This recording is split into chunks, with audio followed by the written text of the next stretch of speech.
Selamat pagi, saudaraku yang dikasihi Kristus. Selamat hari Kamis yang manis.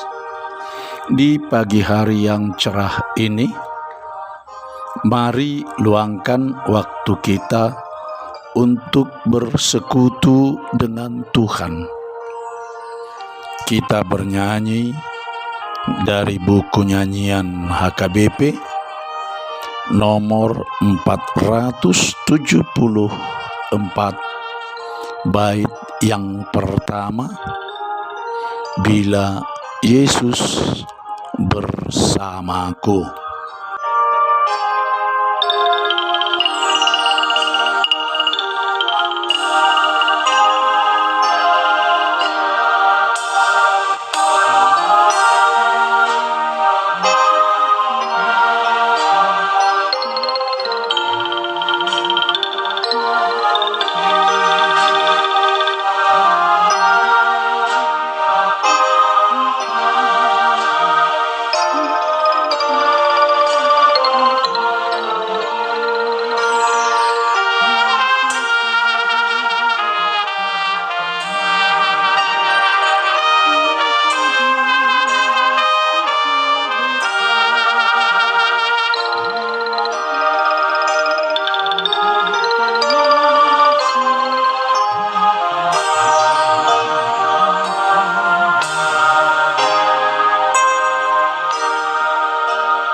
Kita berdoa, kasih karunia dan damai sejahtera yang dari Allah Bapa dan anaknya Tuhan Yesus Kristus menyertai saudara-saudara sekalian.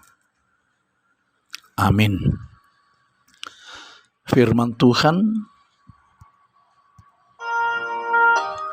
yang menyapa kita pada hari ini, Kamis tanggal 3 September 2020, tertulis dalam surat Rasul Paulus kepada jemaat di Filipi, pasal ketiga ayat yang ke-7.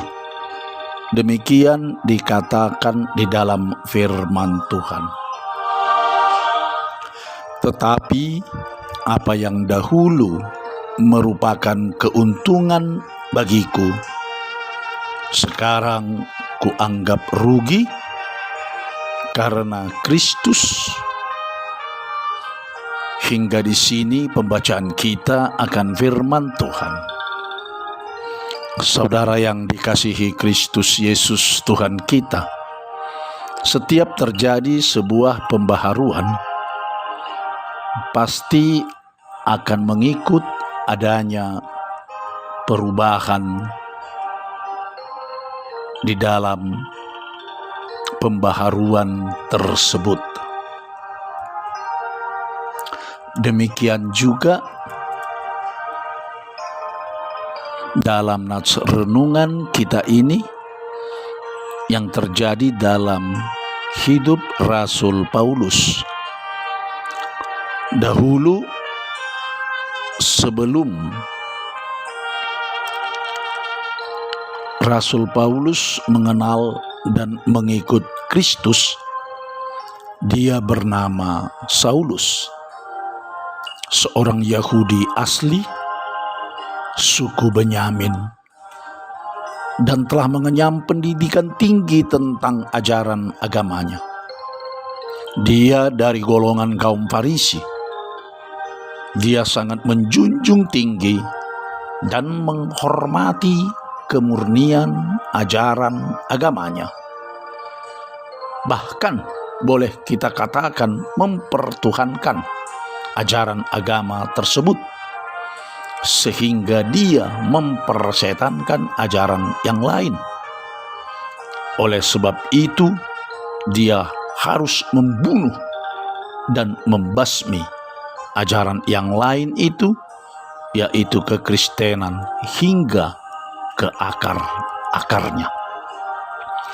Saulus menganggap semuanya itu adalah merupakan sebuah keuntungan bagi dirinya. Namun setelah Saulus bertobat, terjadilah pembaharuan dalam hidupnya. Saulus pun berubah 180 derajat. Namanya menjadi Paulus. Hidupnya sudah di bawah kendali Kristus dan di dalam Kristus. Dia diangkat Yesus Kristus menjadi rasul kepada orang kafir.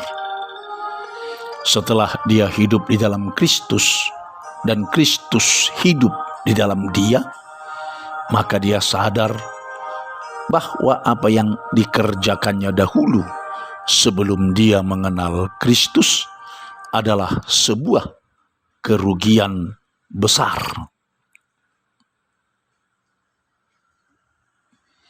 Bagaimana dengan kita, saudara yang dikasihi Kristus?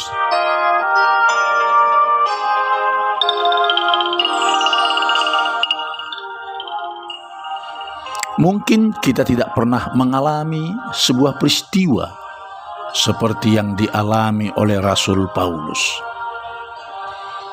Tetapi kita yakin dahulu bangsa kita atau suku kita atau keluarga kita atau kita secara pribadi sebelum mengenal Kristus, kita berada di dalam kegelapan, kebodohan, dan keterbelakangan. Itu adalah sebuah kerugian. Sekarang, setelah kita berada di dalam Kristus, maka kita telah berada di dalam terang, berada di dalam keterbukaan dan inklusif. Itu adalah sebuah keuntungan. Saudaraku, di luar Kristus, kita berada dalam kegelapan yang merugikan. Tetapi di dalam Kristus, kita berada di dalam terang yang menguntungkan. Hiduplah di dalam Kristus dan Kristus di dalam kita. Amin.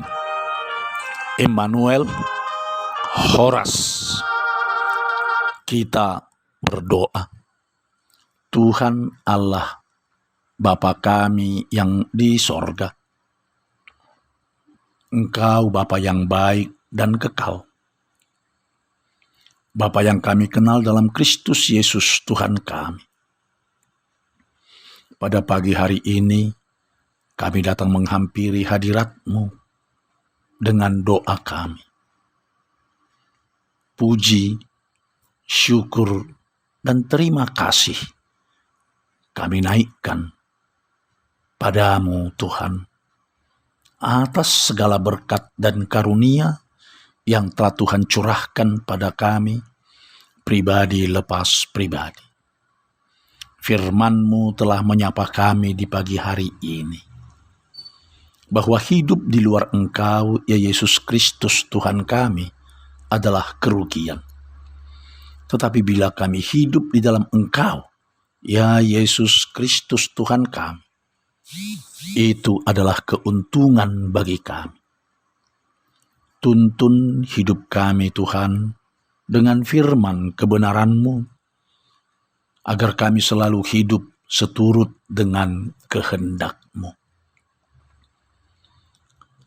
Di pagi hari ini Tuhan, kami berdoa untuk seluruh saudara kami, anak-anak Tuhan yang dalam keadaan sakit, baik yang dirawat di rumah sakit maupun di rumah mereka sendiri, atau yang sedang berobat jalan. Biarlah Tuhan yang memberi penyembuhan dan pemulihan lewat tangan dokter dan para medis. Hiburkan saudara kami yang sedang berduka. Tolong mereka yang sedang menghadapi masalah. Berkati Tuhan anak-anak-Mu yang sudah layak menerima promosi jabatan di dalam pekerjaannya. Kawal kami Tuhan di seluruh perjalanan hidup kami, bagaikan menjaga biji mata. Mulai dari anak-anak sekolah minggu, remaja, pemuda, dewasa, orang tua, hingga para lansia dan yang telah renta. Dengarkan seruan kami ini Tuhan, yang telah kami naikkan ke hadirat-Mu hanya di dalam satu nama, Yesus Kristus, Tuhan dan Juru Selamat kami yang hidup. Amin. Anugerah Tuhan kita Yesus Kristus dan kasih setia Allah Bapa serta persekutuan Roh Kudus kiranya menyertai kamu semuanya. Amin. Shalom.